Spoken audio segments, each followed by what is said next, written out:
Last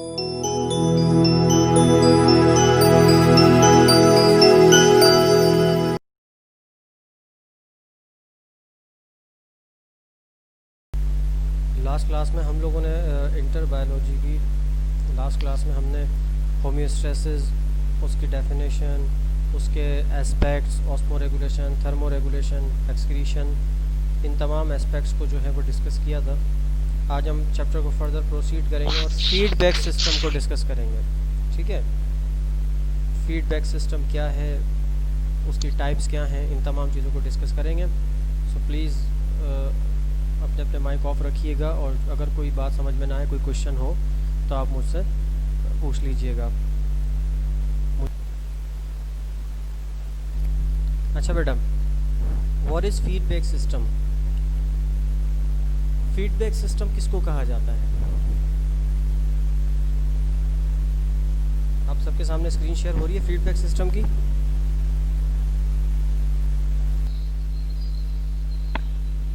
अच्छा, वैसा है कि मेरी तरफ से वाईफाई सिग्नल पूरे हैं, ठीक है ना, और वॉइस भी क्लियर है और मेरे पास स्क्रीन भी डिस्प्ले हुई भी है, जो आपके पास स्लाइड है फीडबैक सिस्टम की, वो भी खैर आपके पास हो जाएगी थोड़ी देर में। ना भी हो तो आपने पास बुक रखिए। स्टार्ट करते हैं फीडबैक मैकेनिज्म और feedback system. A mechanism that not only inform about change in the body.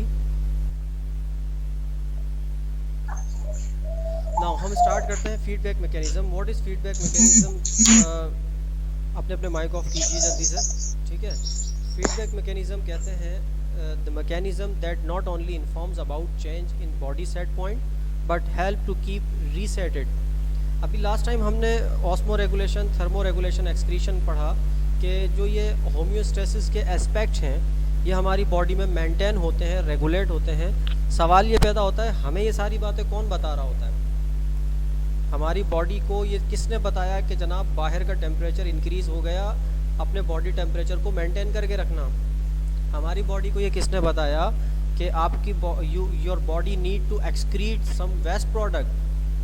हमारी जी, तो हमारी बॉडी में ऑस्मो रेगुलेशन हो रही है। हमारी बॉडी को किसने बताया कि your body need to osmoregulate, maintain water content of the brain? तो ये जो सारा सिस्टम है बेशक ब्रेन ने बताया, लेकिन खाली इसमें ब्रेन इन्वॉल्व नहीं है बेटा। इसके पीछे जो सिस्टम काम कर रहा है, the whole system is called feedback system. The feedback system is also called check and balance system. Feedback system को हम ऑल्सो कॉल्ड क्या कहते हैं? आप इसकी शॉर्ट डेफिनेशन किस तरह कर सकते हैं? The check and balance system of the body is called feedback system. क्या है इसकी एक और डेफिनेशन?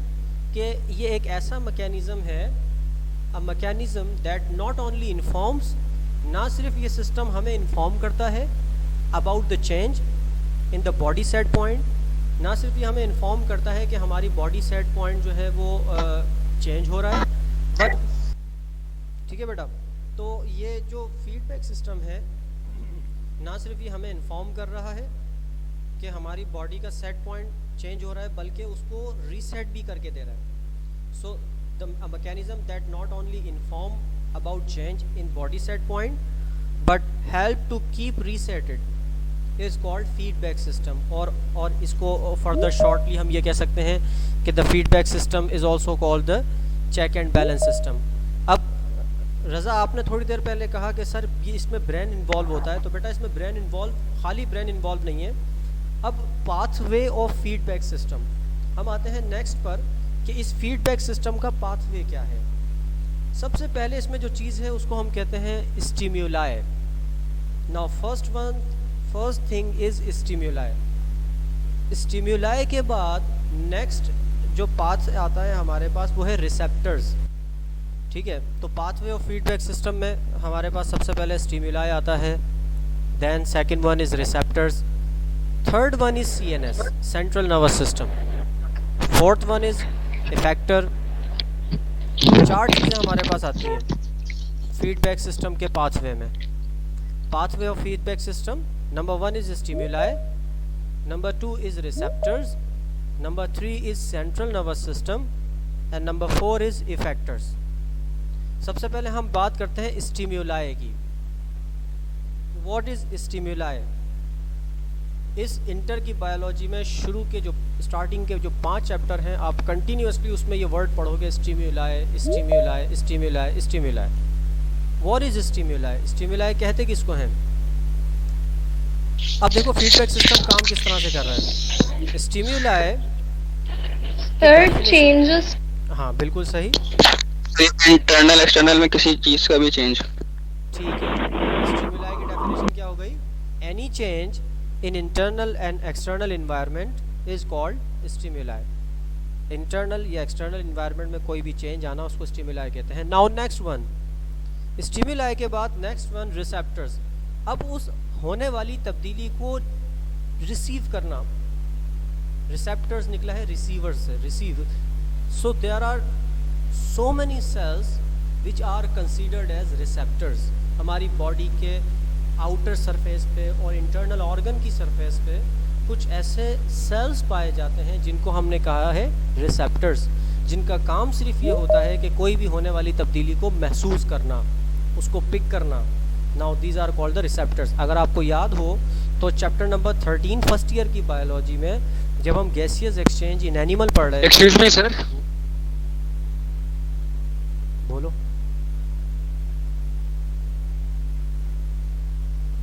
सर ये जो सीएनएस सिस्टम होता है, सेंट्रल नर्वस सिस्टम, ये स्पाइनल कॉर्ड से जुड़ा होता है। ये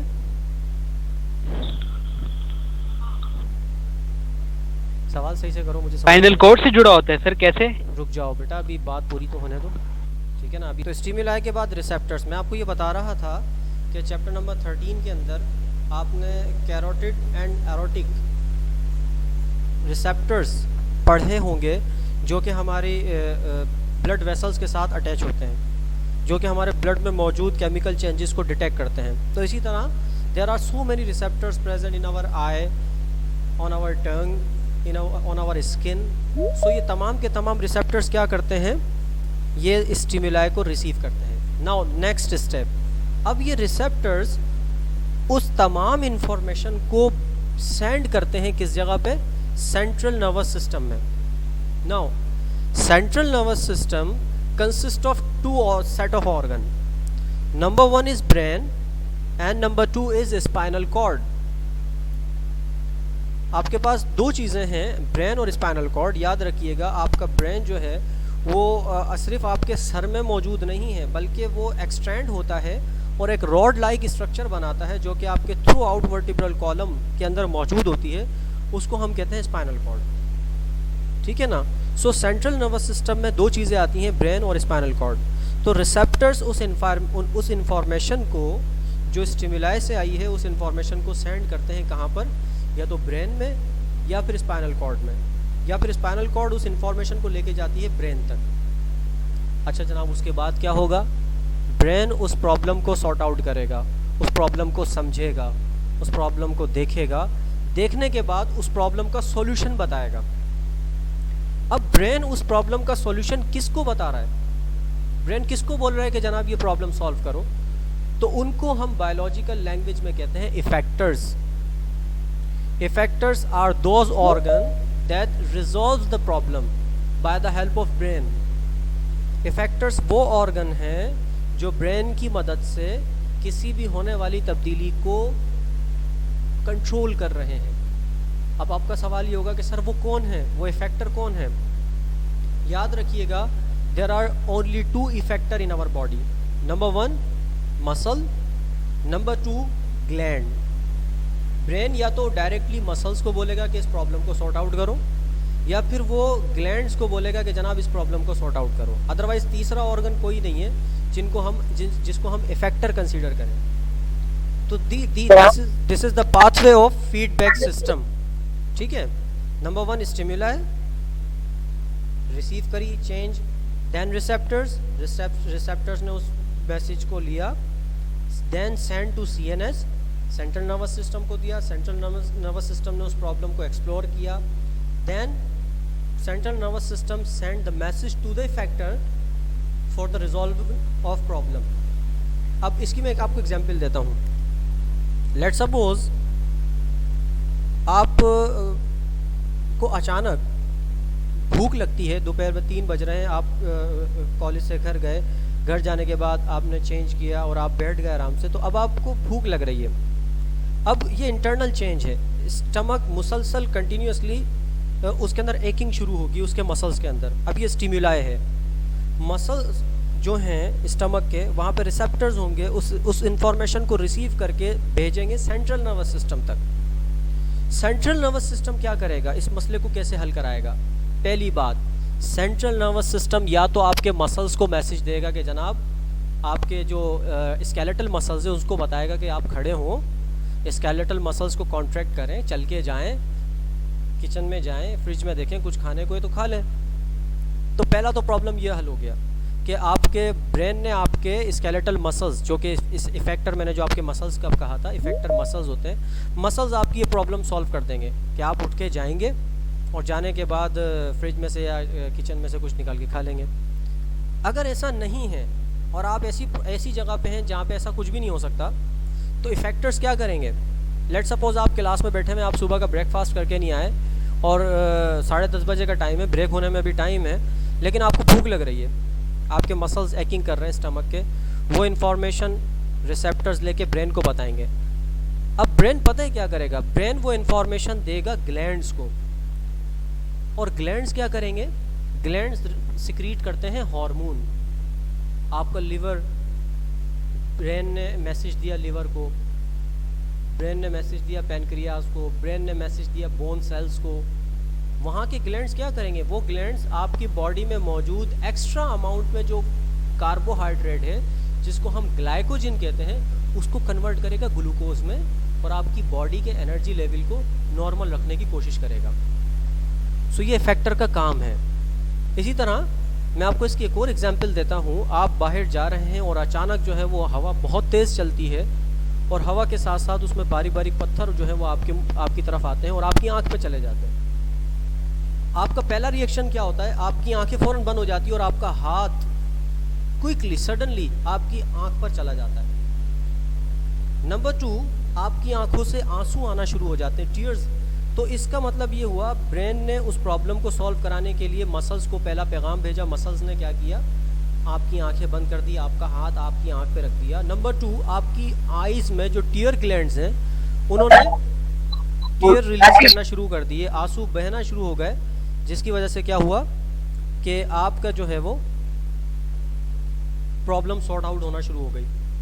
तो ये जो इफेक्टर्स हैं ये ब्रेन से मैसेज रिसीव करके किसी भी प्रॉब्लम को सॉर्ट आउट करते हैं, ये मसल्स और ग्लैंड्स होते हैं। इसको बताने में मुझे कोई 10 मिनट लग गए, लेकिन ये प्रॉब्लम सॉर्ट आउट कितनी जल्दी होता है?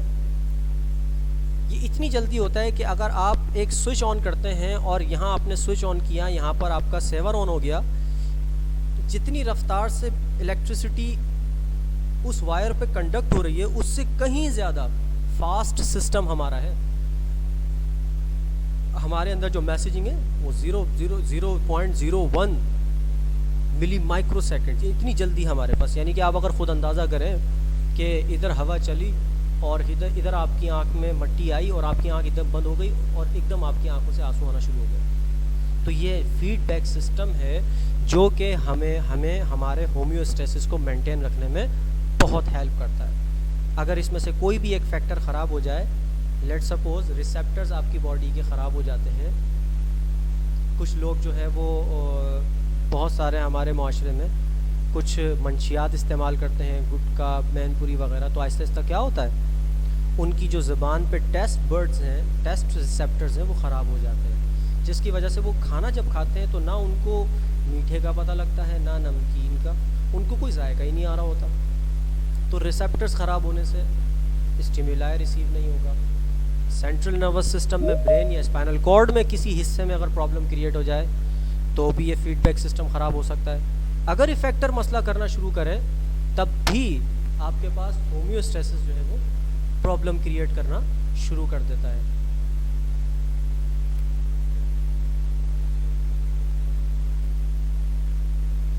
ठीक है ना। तो फीडबैक सिस्टम ही हमारा फीडबैक सिस्टम है। Now there are two types of feedback system. Feedback system की दो सर आप फीडबैक सिस्टम की डेफिनेशन एक बार और समझा दें, मेरा नेट डिस्कनेक्ट हो गया था। फीडबैक सिस्टम की डेफिनेशन ये है, feedback system is also called check and balance system. ठीक है ना, ये तो आपकी बुक में लिखी हुई है। अगर प्रॉपर डेफिनेशन लिखना चाह रहे हो तो मैं डिक्टेट करा देता हूँ, आप लोग नोट डाउन कर लीजिए। जिनके पास स्क्रीन शेयर हो रही है वो वहाँ से देख के लिख लें, जिनके पास स्क्रीन शेयर नहीं हो रही वो मैं डिक्टेट करा रहा हूँ, आहिस्ता आहिस्ता बोलूँगा, वो अपने पास लिख लीजिए। A mechanism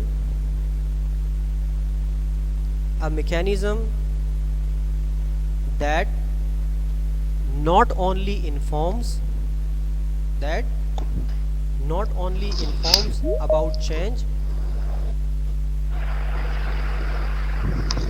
in body set point but help to keep resetted। ठीक है, डेफिनेशन और इसके पाथवे हो गया। अब हम आते हैं types of feedback system. There are two types of feedback system, negative feedback system and positive feedback। अब इन दोनों की डेफिनेशन के साथ साथ ये याद रखिएगा, जिनको नेगेटिव और पॉजिटिव फीडबैक समझ में आ जाएगा वो इससे रिलेटेड एमसीक्यू सॉल्व कर सकते हैं, क्योंकि ये जो पोर्शन है ये एमसीक्यू पॉइंट ऑफ व्यू से बहुत इंपॉर्टेंट है। नेगेटिव फीडबैक सिस्टम किसको कहते हैं? Negative feedback system means refers to opposite effect produced in relation to any change in the body। ये याद रखिएगा, ये जो अपोजिट इफेक्ट है, अगर आपकी समझ में ये अपोजिट इफेक्ट आ जाता है तो आप नेगेटिव फीडबैक सिस्टम को समझ जाएंगे।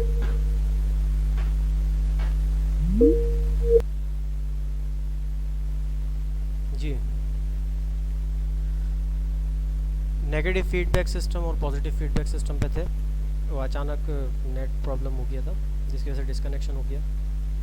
सो negative feedback means opposite effect. अब what do you mean by opposite effect? जब भी, गौर से सुनिएगा, जब भी कोई स्टिमुलाई आपकी बॉडी की तरफ आता है, कोई प्रॉब्लम होती है, तो आपकी बॉडी उसके अपोजिट इफेक्ट में काम करती है। लेट्स सपोज, मैं आपको एग्जांपल देता हूँ, आपकी बॉडी में कंटिन्यूअसली आपका जो ब्लड ग्लूकोज है, ब्लड शुगर लेवल है, वो इंक्रीज़ होता जा रहा है ड्यू टू सम रीज़न। आपने चॉकलेट ज़्यादा खा ली हैं या स्वीट वगैरह ज़्यादा खा ली, तो जिसकी वजह से आपका blood sugar level continuously increase हो रहा है। तो दिस इज़ द चेंज। आपके ब्लड के अंदर प्रॉब्लम होगा, आपके ब्लड के जो रिसेप्टर्स हैं उस इंफॉर्मेशन को रिसीव करके आपके सेंट्रल नर्वस सिस्टम को बताएंगे। आपका सेंट्रल नर्वस सिस्टम क्या करेगा? ठीक है ना। अब इसके अपोजिट में ब्लड का शुगर लेवल इंक्रीज हो रहा है, ब्रेन ने क्या करना है? उसके अपोजिट में काम करना है। This is called the negative feedback. किस तरह से अपोजिट में काम करना है? आपका ब्रेन आपके पैनक्रियाज को स्टिमुलाई देगा, ठीक है ना, ग्लैंड आ गया, आपके पैनक्रियाज को स्टिमुलाई देगा। आपका पैनक्रियाज क्या करेगा? आपका पैनक्रियाज, ब्रेन आपके पैनक्रियाज को बोलेगा कि जनाब, क्योंकि ब्लड शुगर लेवल इंक्रीज हो रहा है तो आप एक हार्मोन रिलीज कीजिए जिसको हम कहते हैं इंसुलिन।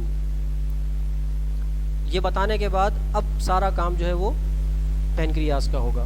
पैनक्रियाज क्या करेगा? पैनक्रियाज इंसुलिन को रिलीज करेगा। इंसुलिन आपके ब्लड में मौजूद एक्स्ट्रा अमाउंट में जो शुगर है उसको कन्वर्ट कर देगा ग्लाइकोजन में, और वो ग्लाइकोजन स्टोर हो जाएगा आपके बोन्स में, ठीक है ना। तो इस तरह से क्या हुआ कि आपके पास एक प्रॉब्लम जो इंक्रीज हो रहा था वो डिक्रीज हो गया, वो अपने नॉर्मल सेट पॉइंट पे आ गया। तो this is called the opposite effect. ये क्या कहलाएगा? ये अपोजिट इफेक्ट कहलाएगा। ये कहलाएगा negative feedback. Negative feedback refers to opposite effect produce in relation to any change. किसी भी चेंज के नतीजे में होने वाला अपोजिट इफेक्ट है उसको हम नेगेटिव फीडबैक कहते हैं। सर इसमें अपोजिट इफेक्ट इंटरनल चेंज की वजह से हो रहा है? हाँ, किसी भी चेंज की वजह, इंटरनल हो, एक्सटर्नल हो, स्टिमुलाई चेंज कोई भी हो, उसके नतीजे में अगर अपोजिट इफेक्ट जा रहा है तो opposite effect is called, is refers to negative feedback. जबकि पॉजिटिव फीडबैक क्या है, अब पॉजिटिव फीडबैक को सुनिए। Positive feedback refers to the series of similar effect. Excuse me sir, जी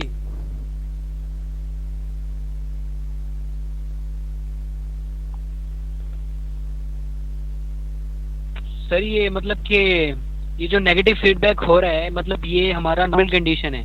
ये हमारा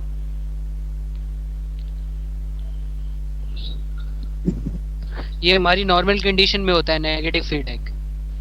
सारा काम नॉर्मल कंडीशन में ही हो रहा है बेटा, ठीक है ना। नॉर्मल कंडीशन से मुराद क्या, ये हमारी सर आपकी आवाज कट रही है। नॉर्मल कंडीशन से means what do you mean by normal condition? Sir आपकी आवाज नहीं समझ नहीं आ नॉर्मल रही। कंडीशन को वो मेंटेन करके चल रहा है, ठीक है ना। नेगेटिव फीडबैक का अपोजिट इफेक्ट का मतलब ये है कि आपकी बॉडी में कोई भी चेंज आ रहा हो तो उसके अगेंस्ट अगर बॉडी काम करे तो उसको अपोजिट इफेक्ट कहते हैं, ठीक है। जबकि पॉजिटिव फीडबैक सिस्टम क्या है? पॉजिटिव फीडबैक सिस्टम है effect of similar series of similar effect which leads to enhancement of the change under consideration. यानी कि आपकी बॉडी में जो पॉजिटिव फीडबैक सिस्टम है वो कैसे काम करेगा? पॉजिटिव फीडबैक सिस्टम आपका अपोजिट वर्क नहीं करता बल्कि सिमिलर सीरीज इफेक्ट करता है। मैं आपको इसकी एक एग्जांपल देता हूँ कि आपका बॉडी टेम्परेचर इंक्रीज़ हो रहा है, और ये बात आप फर्स्ट ईयर में इम्यून सिस्टम में भी पढ़ के आए थे, मैं आपको भी रेफरेंस देता हूँ। आपका बॉडी टेम्परेचर इंक्रीज़ हो रहा है, मुसलसल इंक्रीज़ हो रहा है 98 फ़ारेनहाइट से 100, 101। अब इस चेंज को, इस स्टिमुलाई को ब्रेन तक भेजा जाएगा, ब्रेन को बताया जाएगा कि जनाब ब्रेन के कंटिन्यूसली बॉडी टेम्परेचर इंक्रीज़ हो रहा है। ब्रेन को मुसलसल इन्फॉर्म किया जाएगा, ब्रेन को बताया जाएगा कि जनाब बॉडी टेम्परेचर इंक्रीज़ हो रहा है, इसको नॉर्मल कीजिए। ब्रेन क्या करेगा? बोलेगा होने दो, ब्रेन इग्नोर कर देगा। यानी कि स्टिमुलाई आने के बाद आपने अपोजिट इफेक्ट क्रिएट करना था, लेकिन आप क्या कर रहे हैं? अब हम क्योंकि पॉजिटिव फीडबैक पढ़ रहे हैं तो आप क्या कर रहे हैं? आप इग्नोर कर रहे हैं। ब्रेन क्या कर रहा है? हमारा ब्रेन बॉडी टेम्परेचर को बजाय नॉर्मल सेट पॉइंट पे लाने के उसको मज़ीद इंक्रीज़ कर रहा है। तो इस तरह का जो सिमिलर इफेक्ट बार बार वही काम, स्टिमुलाई आने के बावजूद भी वही काम हो रहा हो, तो उसको हम कहते हैं positive feedback. Positive feedback sometime useful for our body and positive feedback sometime harmful of our body. Negative feedback तो हमारे पास है ही यूज़फुल, लेकिन पॉजिटिव फीडबैक में कंडीशंस आती हैं। पॉजिटिव फीडबैक कभी हमारे पास यूज़फुल होता है, कभी हमारे पास हार्मफुल होता है। यूज़फुल किस तरह से होगा कि जब body temperature brain continuously increase करता जाएगा, चाहे चेंज बॉडी टेम्परेचर चेंज हो रहा है लेकिन ब्रेन बोल रहा है नहीं मैं इसको मज़ीद बढ़ाऊंगा, इंक्रीज़ करूंगा, बॉडी टेम्परेचर फर्दर इंक्रीज़ हो रहा है। तो इससे क्या हो रहा है? इससे आपकी बॉडी के अंदर जो आपका इम्यून सिस्टम है वो इफ़ेक्टिवली काम कर रहा है, वो आपके बॉडी के अंदर मौजूद बैक्टीरियाज वगैरह को किल कर रहा है। बॉडी टेम्परेचर इंक्रीज़ हो रहा है, हमने इम्यून सिस्टम में पढ़ा था कि कभी कभार पायरोजिन प्रोड्यूस करने लग जाते हैं हमारे सेल्स। तो वो क्यों होता है कि वो जो टेम्परेचर जो इंक्रीज़ हो रहा है, मुसलसल सिमिलर इफेक्ट क्रिएट हो रहा है, उससे हमारे बॉडी के, उससे हमारे इंटरनल सिस्टम के ब्लड के जो बैक्टीरियाज वगैरह हैं, जो जर्म्स वगैरह हैं, वो किल हो रहे हैं। तो पॉजिटिव फीडबैक इस तरह से यूज़फुल हो गया। हार्मफुल क्यों होगा? हार्मफुल इसलिए होगा कि अगर टेम्परेचर मुसलसल इंक्रीज़ करता गया, ब्रेन करता गया, बॉडी बोल रही है कि भाई नॉर्मल कर दो, लेकिन ब्रेन नॉर्मल नहीं कर रहा, करता गया और वो एक ऐसी जगह पहुंच गया कि जिससे आपको हीट शॉक होने का ख़तरा है, तो ये आपके लिए नुकसानदेह होता है। पॉजिटिव फीडबैक की बहुत सारी एग्जांपल्स आपकी बुक के अंदर आगे आएंगी, वहाँ पे डायरेक्ट पढ़ाया तो नहीं है कि ये पॉजिटिव फीडबैक की एग्जांपल है, लेकिन आपको पढ़ के समझना पड़ेगा खुद कि यार ये तो पॉजिटिव फीडबैक की एग्जांपल है। तो पॉजिटिव फीडबैक ऑलवेज रिफर्स, मुझे सिर्फ 5 मिनट दे दो, मैं ये कंप्लीट कर लूँ, उसके बाद क्वेश्चनिंग सेशन स्टार्ट कर लेंगे, ठीक है ना। Positive feedback always refers to similar series of effect in term of any change in the body.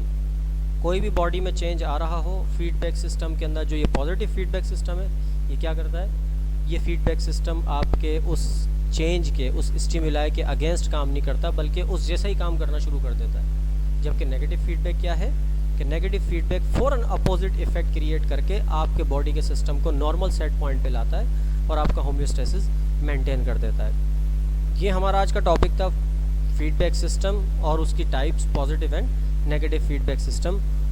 अब बराए मेहरबानी किसी को कोई बात समझ में नहीं आई हो, किसी का कोई क्वेश्चन हो तो वो कर लीजिए, लेकिन 1 बाय 1 मैथ्स क्रिएट नहीं कीजिएगा। और बेटा मैं आपको एक चीज़ याद करा दूं दोबारा, मैं अभी आपको एक चीज़ बता दूँ, जितने भी पार्टिसिपेंट इस वक्त मौजूद हैं, मेरी एक छोटी सी बात सुन लो, जितने भी पार्टिसिपेंट मौजूद हैं बेटा, कल से अगर क्लास आपको लेनी है तो आपको एक कंडीशन पे पूरा उतरना पड़ेगा कि आप अपने माइक क्लास स्टार्ट होने से लेके टॉपिक के एंड होने तक ऑफ रखेंगे। जिसको जो क्वेश्चन है वो अपने रजिस्टर पे नोट कर लें, और आखिर में जो हमारा क्वेश्चनिंग सेशन होगा 5 से 10 मिनट का या 15 मिनट का जो भी होगा, आप उसमें वो क्वेश्चन रिपीट करेंगे, उसमें वो क्वेश्चन करेंगे, बीच में कोई इंटरप्ट नहीं करेगा, अदरवाइज़ उसको फिर दोबारा क्लास ज्वाइन नहीं करने देंगे। बराए मेहरबानी थोड़ा से आर्टिकेट सीखो, इंटर के स्टूडेंट हो, 6, 7, 8 क्लास के होते तो समझ में आती कोई बात, इंटर के स्टूडेंट्स हो। जी बेटा कोई क्वेश्चनिंग वगैरह हो तो आप कीजिए आराम से। सर ये नेगेटिव और पॉजिटिव फीडबैक दोबारा रिवाइज कर दें, वो थोड़ा सा आपका वॉइस इशू हो रहा है। ठीक है, ये क्वेश्चन है कि नेगेटिव और पॉजिटिव फीडबैक दोबारा रिवाइज कर दें। इस किस्म का अगर कोई क्वेश्चन किसी और का है तो बताएं। जी सर, आप दोबारा रिवाइज कर दें। या सर वापस रिपीट कर दें। ठीक है, मैं हाँ सर, नेगेटिव और वापस पॉजिटिव repeat फीडबैक कर दोबारा रिवाइज कर देता हूँ, ठीक है जी ना। सर, आप repeat कर चलें दें। सुने देखें, negative and positive feedback system क्या है।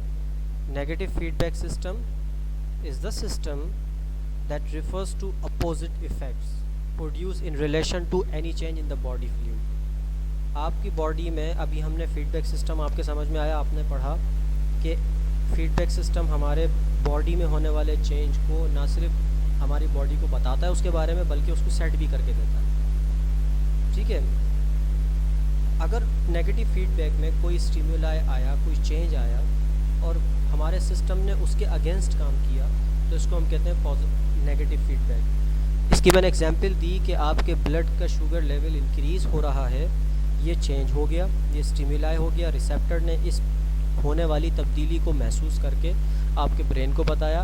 ब्रेन ने फ़ौरन क्या किया कि शुगर लेवल जो इंक्रीज़ हो रहा था उसको डिक्रीज़ कर दिया, तो अपोजिट इफेक्ट क्रिएट कर दिया, डिक्रीज़ कर दिया, नॉर्मल कर दिया। This is called the negative feedback, opposite effect create कर दिया।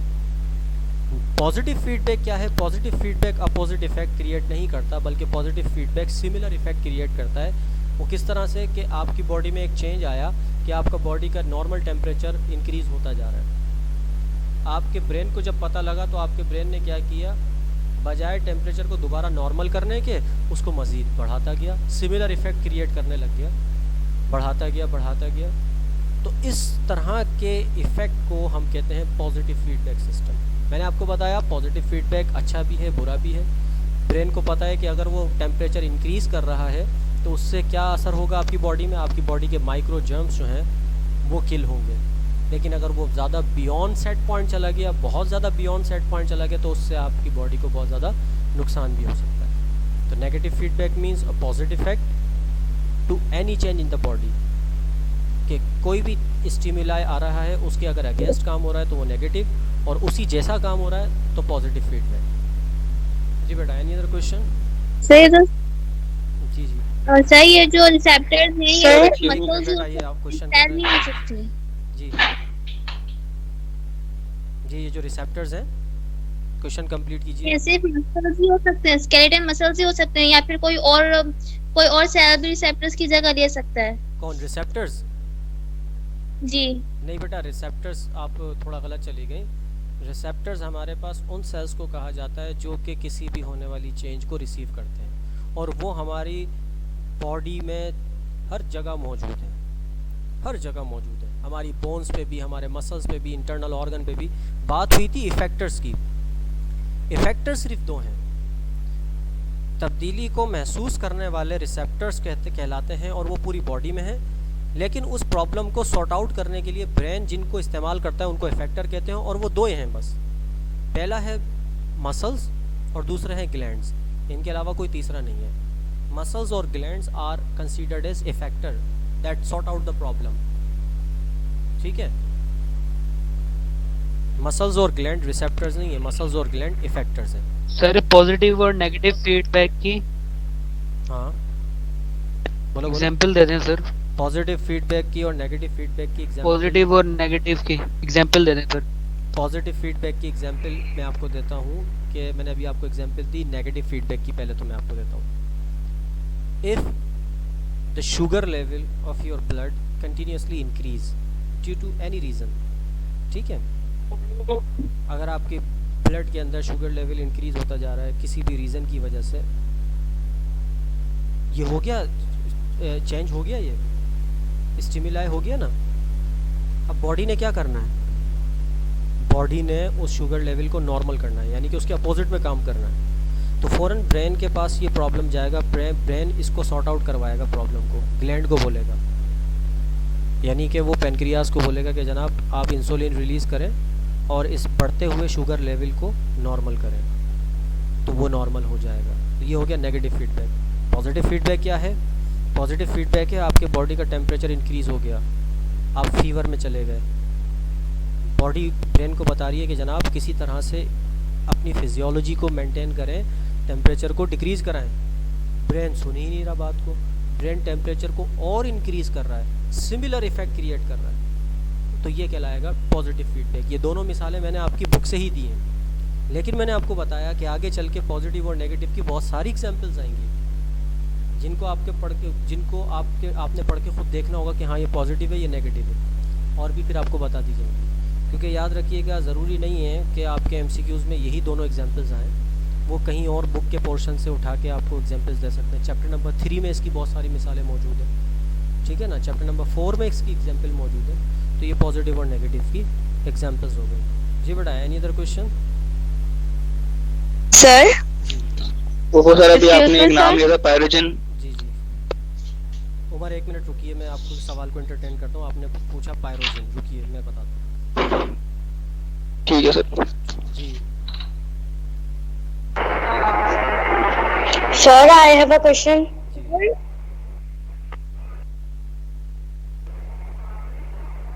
जी बेटा बोलिए।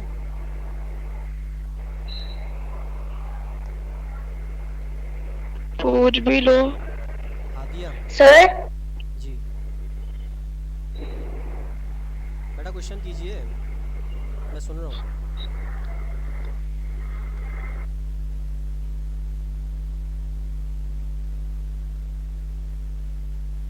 ठीक है, एक्सक्यूज मी सर। जी बोलिए।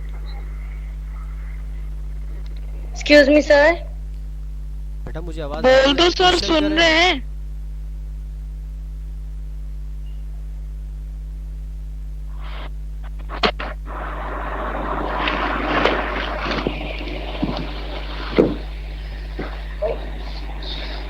सर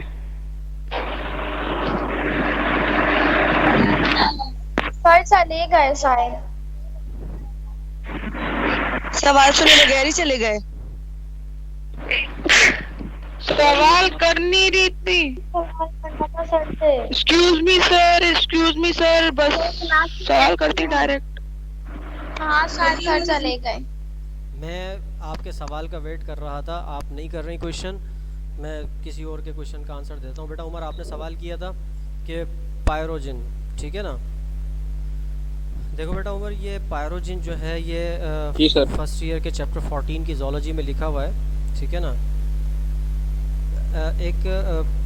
ये एक केमिकल है जो कि हमारे इम्यून सिस्टम के जो सेल्स हैं, वाइट ब्लड सेल्स, वो एक किस्म के जो वाइट ब्लड सेल्स हैं वो ये पायरोजिन रिलीज़ करते हैं। अच्छा, क्यों करते हैं?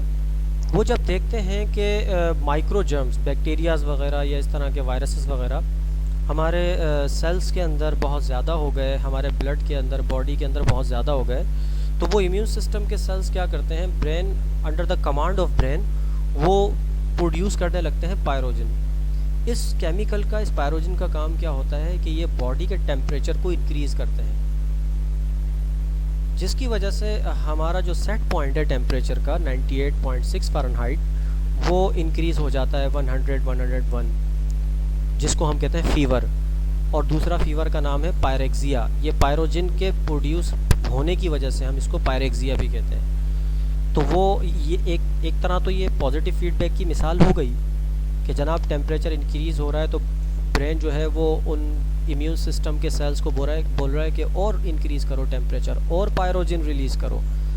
एक तरफ तो ये मिसाल हो गई पॉजिटिव फीडबैक की कि सिमिलर सीरीज़ ऑफ इफ़ेक्ट। दूसरी तरफ उस टेम्परेचर के कंटिन्यूसली इंक्रीज़ होने से, पायरोजिन के कंटिन्यूसली रिलीज़ होने से हमें क्या फ़ायदा हो रहा है? हमारी बॉडी में जो बैक्टीरियाज़ वगैरह, जो माइक्रोजर्म्स थे, वो आहिस्ता आहिस्ता किल होना शुरू हो गए। ठीक है ना? अच्छा सर, इसका फायदा क्या होता है और उसको रिलीज कौन करता है सर, ये बताइएगा जरा।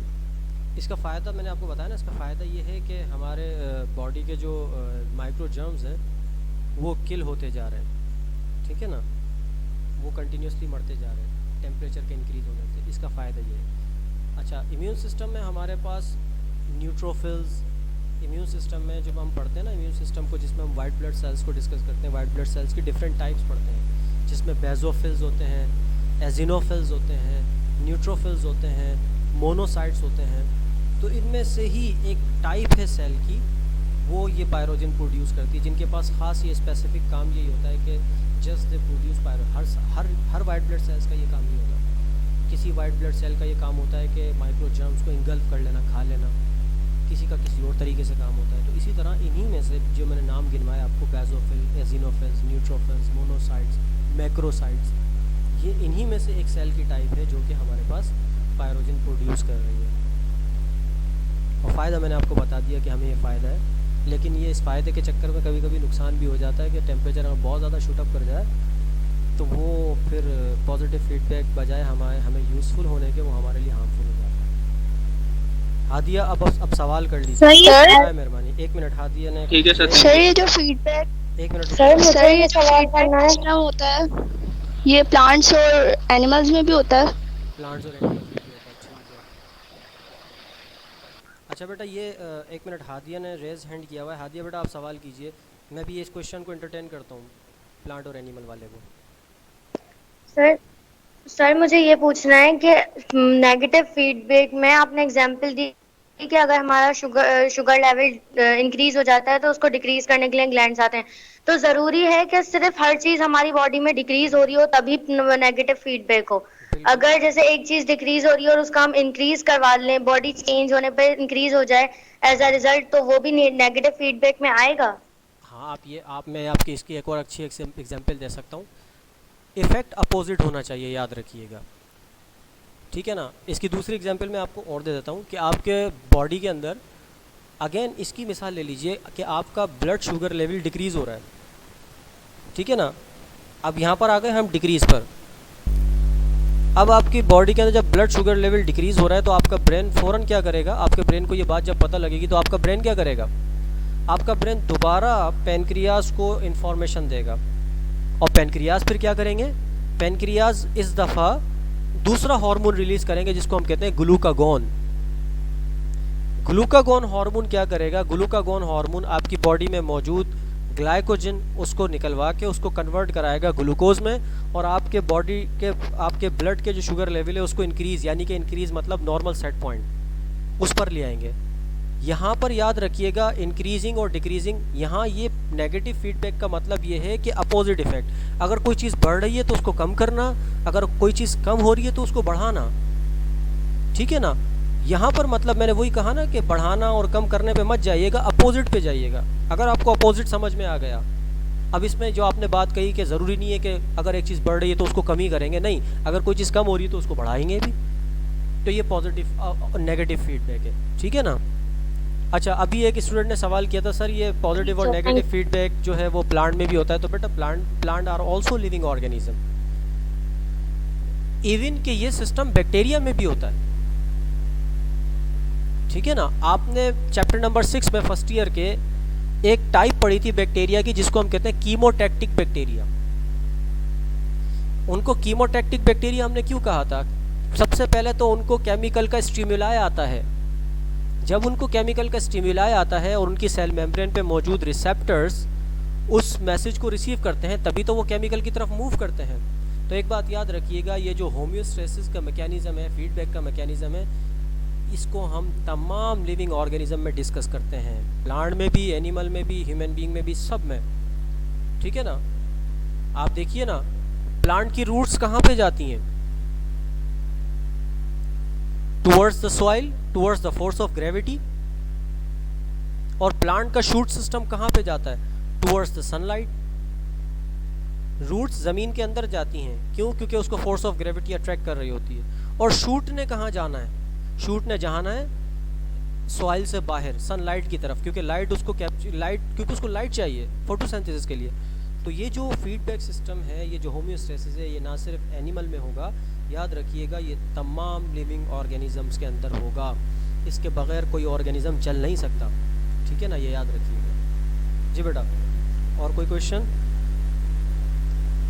सर, ये जो फैक्टर्स आपने बताए, ये मतलब जो रिजॉल्व मसल्स और ग्लैंड के थ्रू जो ये रिजॉल्व प्रॉब्लम करते हैं, तो ये सारे मतलब एकदम से नॉर्मल कर देते हैं, मतलब पूरा नॉर्मल कर देते हैं इसको? बिल्कुल। अब ये डिपेंड करता है कि जो ऑर्गेनिज्म है वो कितना हेल्दी है। ठीक है ना, कितनी जल्दी उसके अंदर वो सिस्टम रिजॉल्व हो जाता है, कितनी जल्दी रिजॉल्व नहीं होता। किसी में देर लगती है, किसी में जल्दी होता है। और अगर किसी में हो भी नहीं रहा तो फिर आपको पता है कि वही मैं अगर मिसाल लूँ कि आपके पास अगर बॉडी के अंदर ग्लूकोज लेवल इंक्रीज़ हो रहा है, वो डिक्रीज़ नहीं हो रहा, तो अब वो डायबिटीज़ पेशेंट कंसीडर किया जाएगा। तो किसी में स्लो है, किसी में फास्ट है, ये person to person, organism to organism depend करता है। ठीक है ना।